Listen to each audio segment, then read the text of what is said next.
Motivo de grande alegria estarmos aqui nesta manhã, louvando ao nosso Deus, esse que é digno de toda honra, de toda glória e de todo louvor, e já se faz presente aqui nesse ambiente. Aleluia. Agradecemos a Deus por essa oportunidade, missionária Angélica, uma amiga de muitos anos, amiga dos meus pais, que nos fez o convite para estarmos aqui hoje, nosso amigo Moisés, parceiro de ministério, que Deus abençoe a sua vida. É um prazer estar aqui com a igreja do Senhor, da Advec em Bangu, louvando ao nome dele e exaltando ao nome do Senhor. Quem quer continuar a ouvir o Senhor falar nessa manhã, abra sua Bíblia no Evangelho a qual escreveu Lucas, capítulo de número 1, versículo de número 5.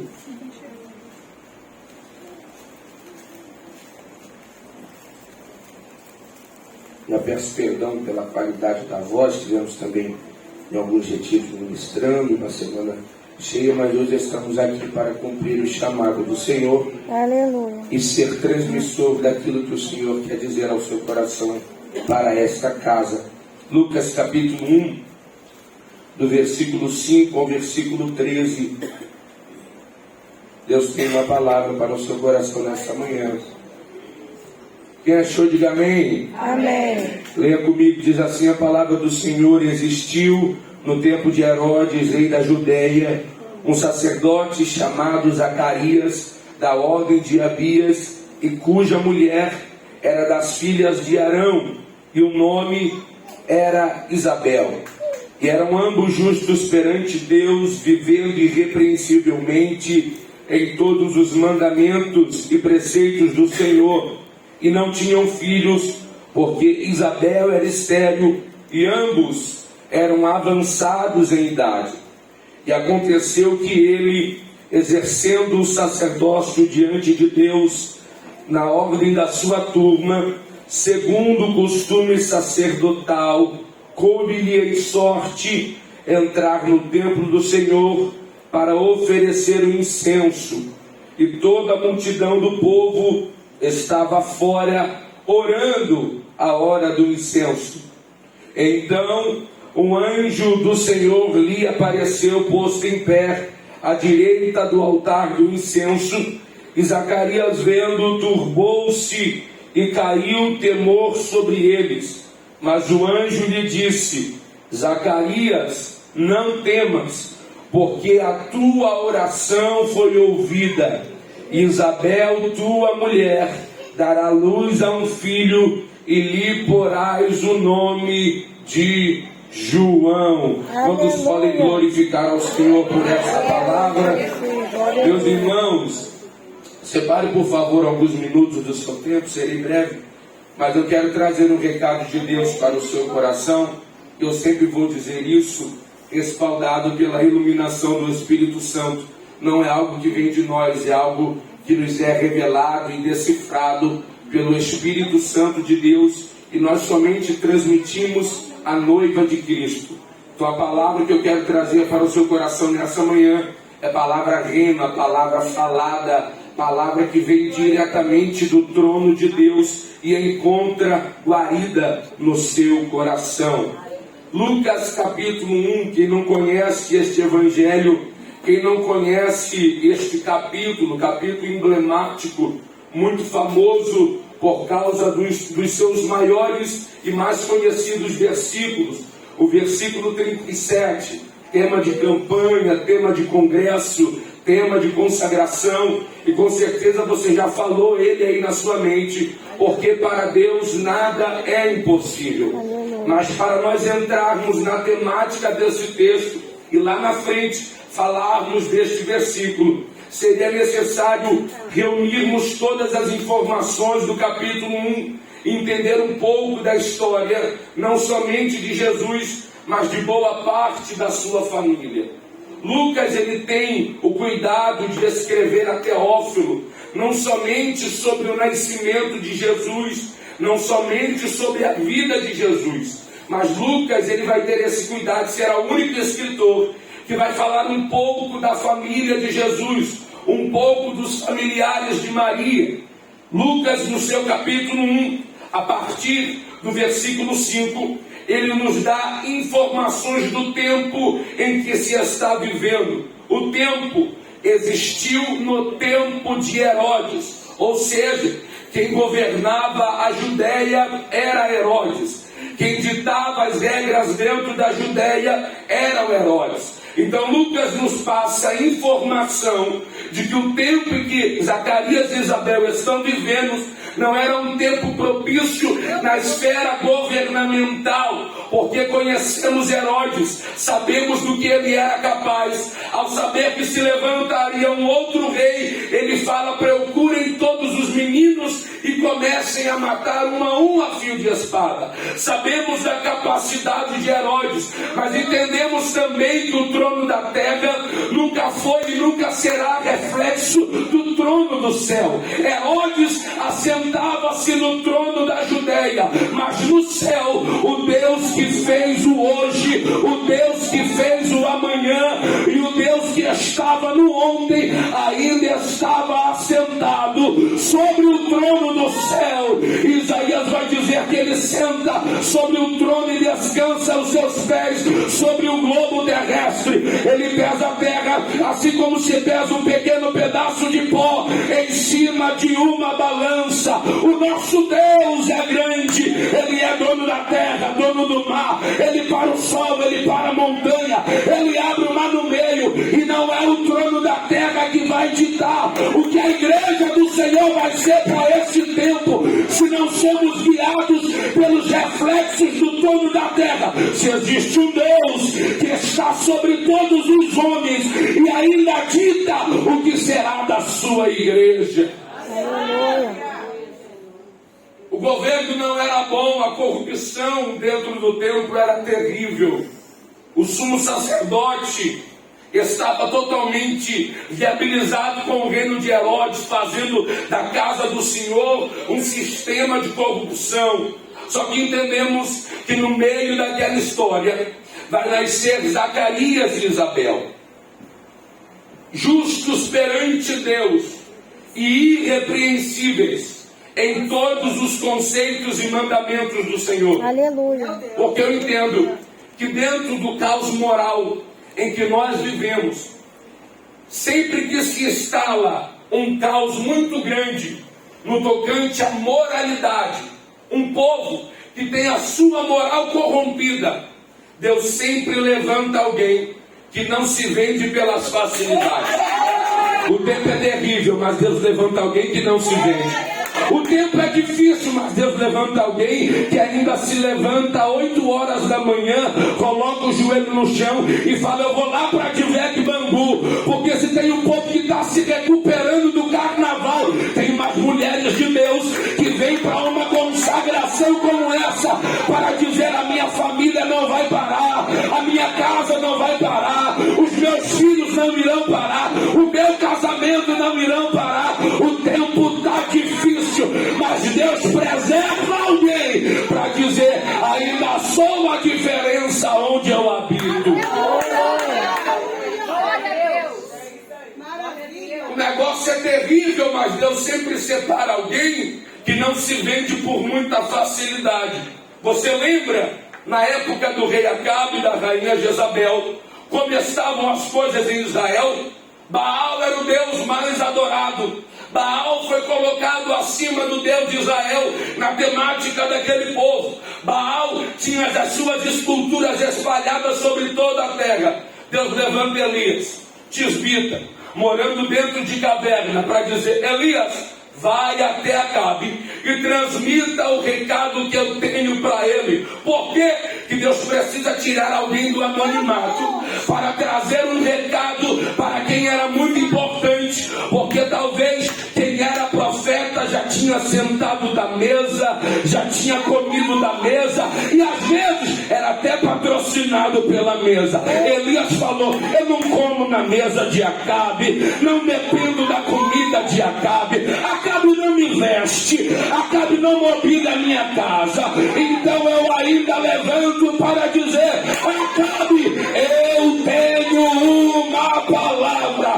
Aonde tem Elias, tem rejeição de conforto para ser boca de Deus para um tempo. Deus me mandou aqui hoje nessa manhã para dizer: rejeite o conforto para ser boca de Deus, rejeite a facilidade para ser boca de Deus. A igreja não senta nas mesas de Acabe para negociar valores inegociáveis. Elias ainda se levanta para dizer: eu não tenho conchavo com ninguém, a minha palavra é uma: não haverá chuva sobre a terra, porquanto pela ordem do Senhor o céu não se abrirá. Aleluia!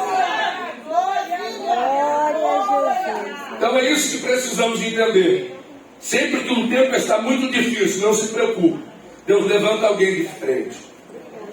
E dentro dessa temática era Zacarias e Isabel, justos perante Deus, irrepreensíveis. Talvez naquela comunidade Isabel e Zacarias eram um casal mais respeitado que havia. Por quê?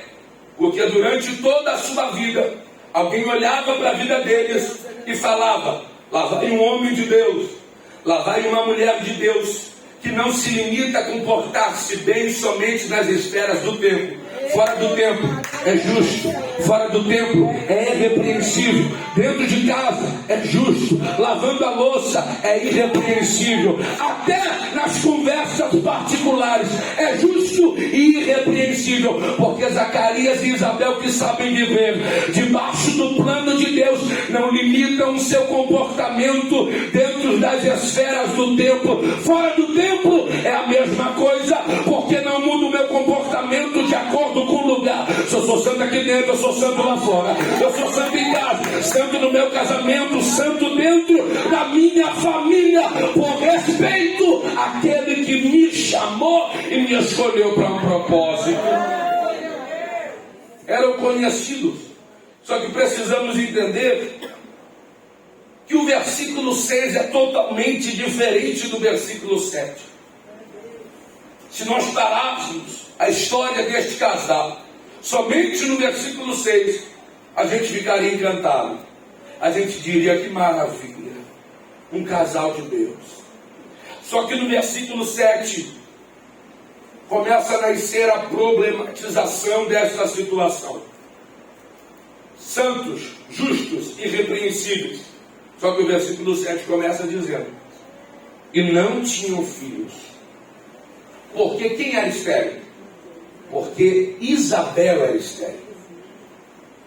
Lucas, ele nos dá essa informação, e parece que para a época em que esse povo vive, quebra todo o elogio que foi feito no versículo anterior. Porque a falta de filho era um problema cultural daquela época. A mulher da linhagem abraônica teria que dar um filho varão ao seu marido, para que a linhagem de Abraão não parasse no meio do caminho, para que a linhagem de Abraão não estacionasse no meio do caminho. E nós sabemos a problematização que havia naquela época, quando uma mulher era incapaz de dar um filho ao seu marido. Você lembra? Sara tinha esse problema, não podia. Pega Agar, coloca dentro de casa, fala: ó, o teu filho virá dessa mulher. Nasce Ismael. Só que Deus não tinha pacto com Ismael. Ismael não seria o filho da promessa. Foi abençoado porque veio de Abraão. E certo dia o Senhor desce na tenda de Abraão, começa a conversar com ele e fala: Sara, tua mulher, dará luz a um filho. Sara do lado de fora ouve aquela conversa e começa a rir, começa a dar risada. O Senhor sai de dentro da tenda e fala: eu juro pelo Senhor que se dentro de um ano tu não serás mãe. Dentro de um ano Sara estava gestante e logo depois estava com Isaac no braço, e vai ter uma festa que o leite das mulheres irá secar, e quem tem leite para alimentar era Sara, que era subjugada, era Sara que era tida como nada. Deus está falando: maturidade é você entender que vai ter dia que tu vai ter que alimentar quem olhou para a tua vida e falou: dali não vem nada, dali não sai nada. O Senhor está falando: não é para humilhar ninguém, é para você saber que autocontrole é dar alimento para quem te negou pão, é dar alimento para quem teve dúvidas do milagre de Deus na tua vida. A palavra que eu tenho para você hoje nessa manhã é que tem útero espiritual sendo aberto hoje nessa manhã, e hoje as promessas de Deus entram no estágio de gestação na tua vida.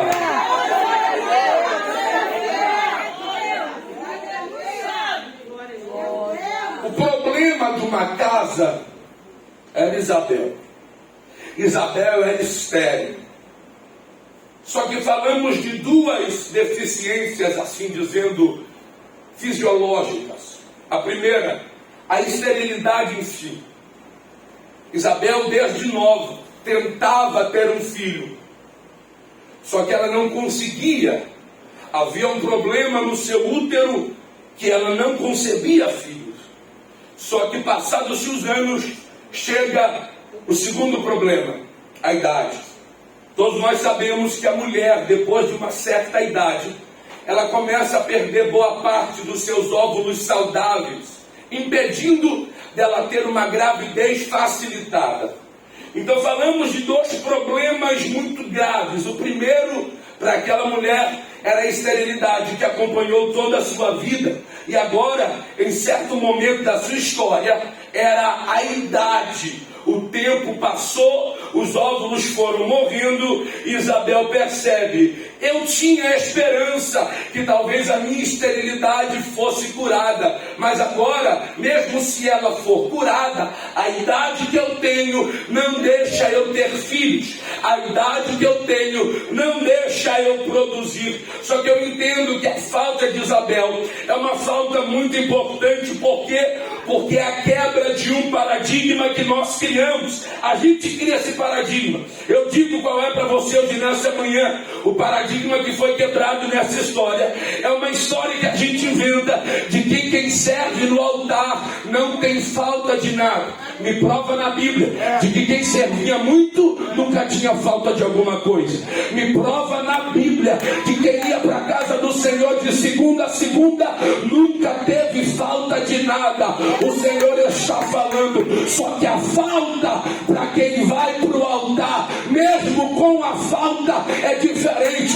Na primeira semana é pedra de tropeço, na segunda semana é impedimento, só que no primeiro ano é combustível para levar quem tem a falta para cima do altar. O Senhor está falando: até quando você vai aprender que eu não vou suprir essa falta no tempo que você quer? Porque se não fosse a falta, tu não estava aqui 9 horas da manhã ajoelhada dizendo: Senhor, entra para fazer, entra para operar. Então tu percebeu que a falta te arrastou para cá. Só que hoje, nessa manhã, algumas coisas serão regularizadas, pois o Deus do altar chegou aqui nesse ambiente.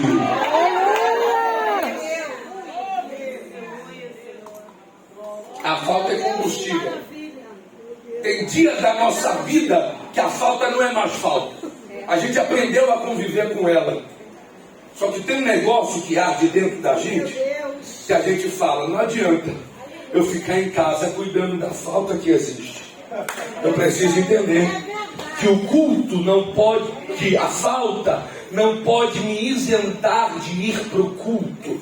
A falta que me tira do culto é uma falta maligna. O Senhor está dizendo: quem vai para o culto mesmo com a falta, está dizendo: o esforço que eu tenho para fazer não vale de nada. Se quem pode sanar o meu problema está lá na Advec Bangu, e eu sei que lá eu busco combustível para que essa falta seja solucionada. O Senhor está te ensinando o segredo hoje nessa manhã. Está doendo? Tá, mas não deixa de vir para casa. Tá com a falta? Tá, mas não deixa de vir para casa. Ah, mas eu não vou ir mais. O Senhor está falando: só coloca a sapatilha, coloca essa roupa. Às vezes nem precisa botar maquiagem, só pisa o pé na rua, porque de acordo com Isaías capítulo 40, o Senhor dá força ao cansado e multiplica as forças daquele que não tem nenhum vigor. Os jovens jovens andam e caminham, os mancebos sobem e param, mas os que esperam no Senhor andarão e não se cansarão, caminharão e não se fadigarão. O Senhor está dizendo: reage hoje, nessa manhã, que terá a solução para uma falta.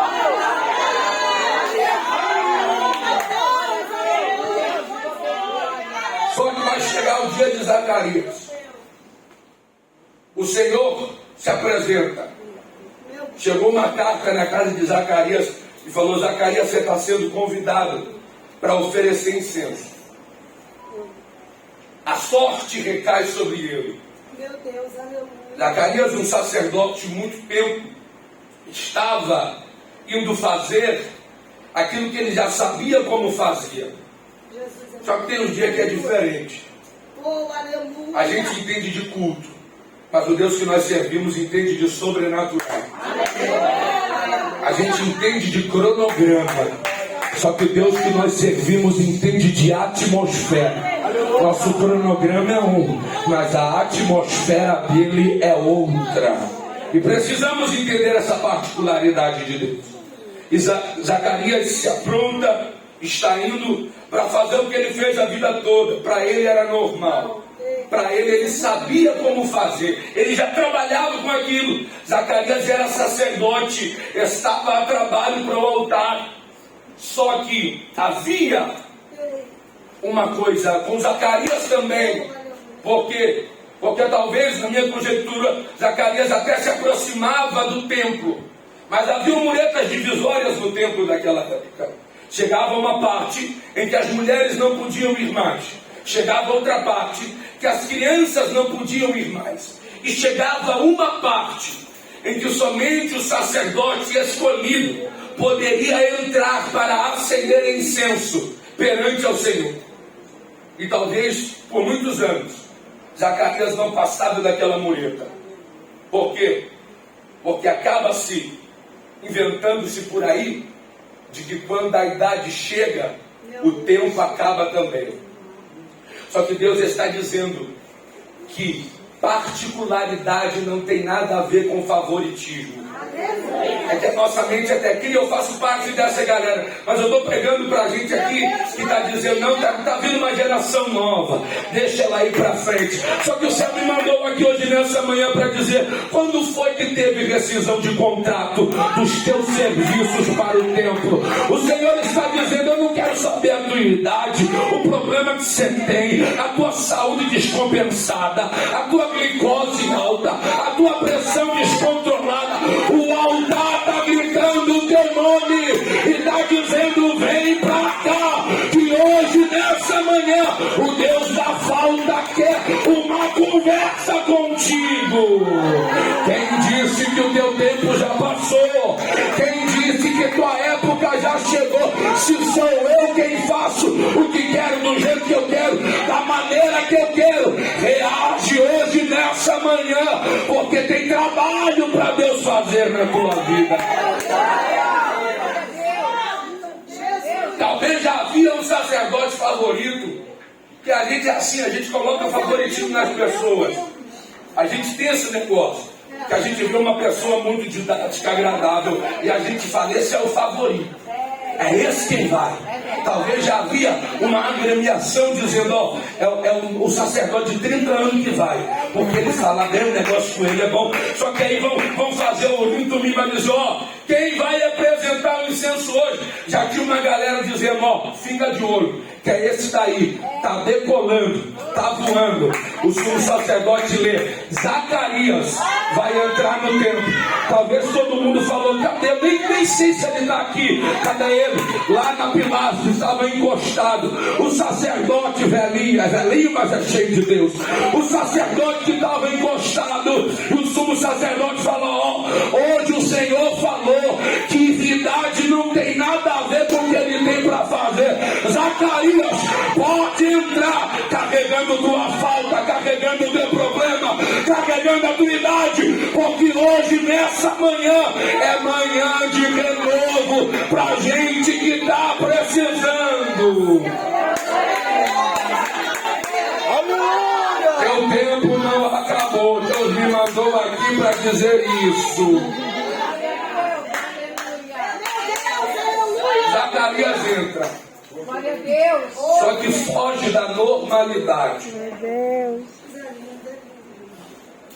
Um anjo aparece dentro do templo, aonde Zacarias está oferecendo incenso. Mas por que tem anjo aparecendo? Porque versículos anteriores me dão a informação de enquanto existe incenso no templo interior, lá fora existe uma multidão ajoelhada, dizendo: Senhor, entra lá junto com ele. Porque eu entendo que aonde há oração, há convite para o sobrenatural de Deus se estabelecer.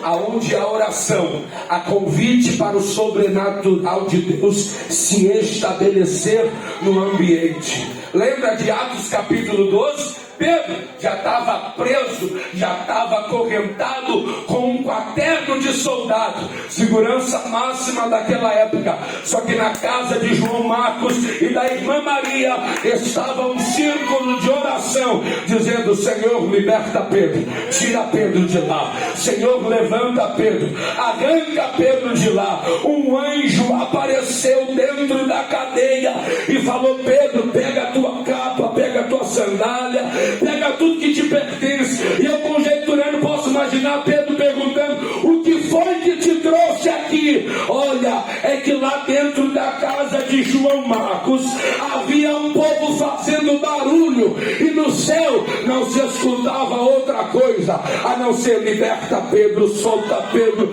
e traz Pedro. Liberta Pedro, solta Pedro e traz Pedro. Hoje essa mesma reunião está acontecendo, e quando tu perguntar, o anjo vai dizer: é que lá na Praça da Fé número 3, na Tivete Bangu, tinha alguém gritando o teu nome, tinha alguém falando: entra lá, liberta lá, levanta lá. Enquanto você está aqui, são 11 horas 42 minutos e 40 segundos. Tem alguém sendo visitado pelo anjo de Deus.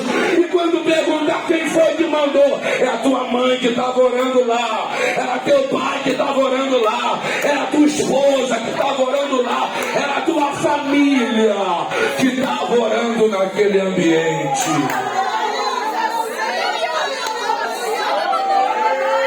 Aonde tem oração, tem mudança de cenário. Não vai ficar do mesmo jeito se você orar. Não permanece do mesmo jeito se você orar. É que eu caminho para enxergar. Zacarias entra, oferece incenso, fazendo o que ele sabia fazer. Só que para Zacarias seria mais um dia normal. Só que apareceu um anjo. Não havia manifestação desde Malaquias. E agora um anjo desce no altar. A Bíblia vai dizer que Zacarias turbou-se. Ou seja, ficou com medo. Só que o problema de Zacarias é entender que não se pode ter medo num ambiente que é propício para isso acontecer. Meu Deus. Deus dizendo: tem gente que vem para cá, mas tem medo do que pode acontecer. Aqui dentro é lugar propício para ver anjos voando, para ver querubim voando, para ver algumas pessoas sendo livres. É que tem um povo que já não, eu tenho medo desse negócio, eu tenho medo dessas coisas. O Senhor está dizendo: tu tem medo, rapaz? Aqui é o lugar onde é para essas coisas acontecer. Tem processo de libertação. Tem gente que corre lá para a porta, fica escondida atrás do vidro, dizendo: o que é isso? O que está acontecendo? O Senhor está dizendo: aqui é hospital. Entra doente, entra quem está precisando, entra quem precisa ser levantado. É o momento propício para o céu se abrir aqui a um pedaço do mundo espiritual. Para que ter medo, rapaz? É num ambiente como esse que Deus faz milagre. Aleluia. Zacarias se turba. Um anjo aparece. E o anjo fala a Zacarias: não tenha medo,